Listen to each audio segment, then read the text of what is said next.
Hello everyone, welcome to Sports Taaza. With me today I have Clinton Rebello. Clinton is a super fan from Punjab Kings Lion and Clinton, how does it feel to be on the losing side?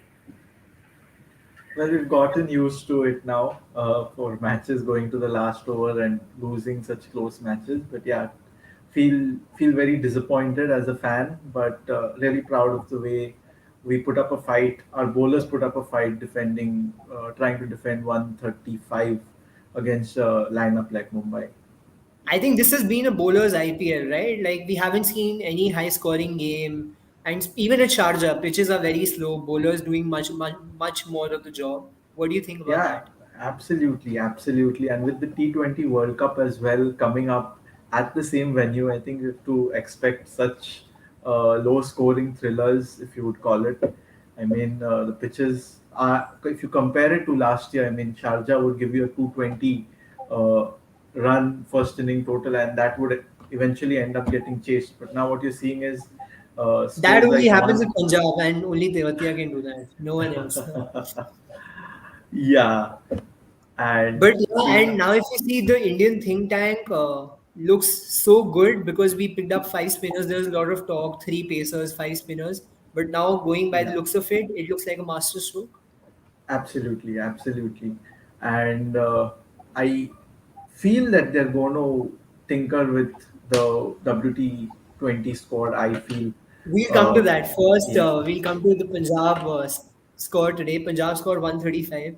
Markram, I think, has been consistent in across the 3-4 matches he's played in the second leg.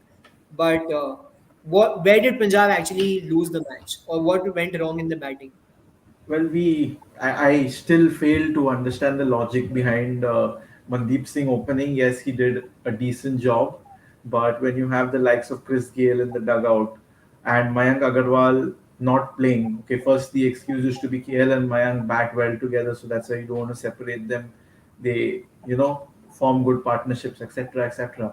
Today, Mayank was not playing, so it was a golden opportunity for Chris Gale to come out there and face maximum number of deliveries in the power play and then take off. But again, we saw Mandeep Singh opening.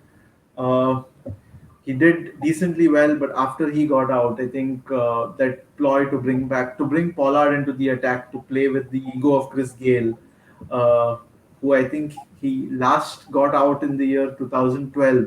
So Pollard has got Gale out after nearly 9 years, I think. So and then KL Rahul going in the same over. So that's where the game was over for us Yeah, I with the think that fact. Pollard over really changed things. And as you said, these West Indian internal battles, be it between Pollard Bravo, Pollard Gale, Pollard Russell, they're so interesting to watch.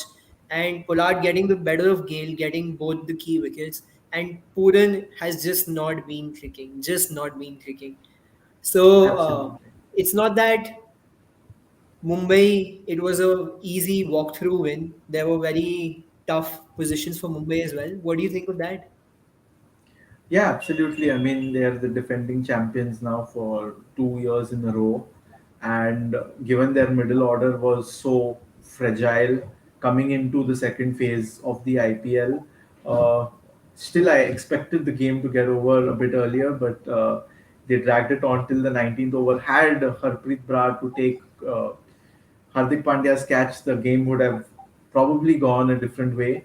And I think it was not easy for Mumbai, especially with young Arshdeep bowling decently well. Of course, he got tonked by Pollard later, but all in all, well played, and we have quite an exciting week of IPL left ahead. Definitely, I think Arshdeep's wide Yorkers, he may have been hit for a 4 and a 6, but I believe he's executing them very well. And Tiwari replacing Kishan today in the squad and actually doing well. He looked so confident, so fluent in his strokes. And it was a small chase. You didn't need to score at a 160, 170 strike rate. So his innings of 45 was very crucial. And I think that means that Kishan will be on the bench for the next 2, 3 matches at least, and that does not bond well for him, especially with the Indian T20 squad might be getting a reject. And Hardik Pandya, he may have been given some chance, but spending 30 balls in the middle, I think that was very crucial for him and for India and for Mumbai Indians. Absolutely, absolutely, and he looked good. I mean, that six that he hit of Shami was just a delight to the eye. I mean, it was such a free flowing shot and vintage Hardik Pandya it seemed to be, and very good signs for India going ahead. I'm glad you saying he looked good because the first 10 balls he faced, I actually did not know if he's going to actually survive that ball. All were edges. And I actually thought every ball he's facing, he can get out any ball. But he survived that crucial period, spent some time in the middle. The asking run rate was not too high. Mumbai did make it tough for them, but finally getting a win after three losses in a row. This is the points table. Mumbai Yes. jumping back on fifth position, Punjab on sixth, and this time the third and fourth fight is going to be so tough, so crucial. What do you think about this? It's going to go down to the last match. In all certainty, it would, because tomorrow I think RCB is playing Rajasthan. So Rajasthan, if yeah. Rajasthan win that, RCB remains stuck on 12. Then RCB plays Punjab, I think, and then they play Sunrisers Hyderabad. So it's going to be a lot of fun, I would say.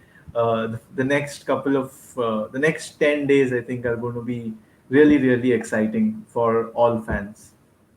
Absolutely. So I'm glad the IPL festival is here to entertain all of us, and it's actually going down to the wire. Probably other than CSK and DC to some extent, other teams are still battling it out. So good to see that, and hopefully Punjab can actually bounce back in the next match. Till then, keep supporting Punjab, keep supporting Mumbai, and continue watching our channel. Thank you, Clinton. Thank you, everyone, for watching. Do subscribe to Sports Taaza. Thank you. Thank you, Vidit.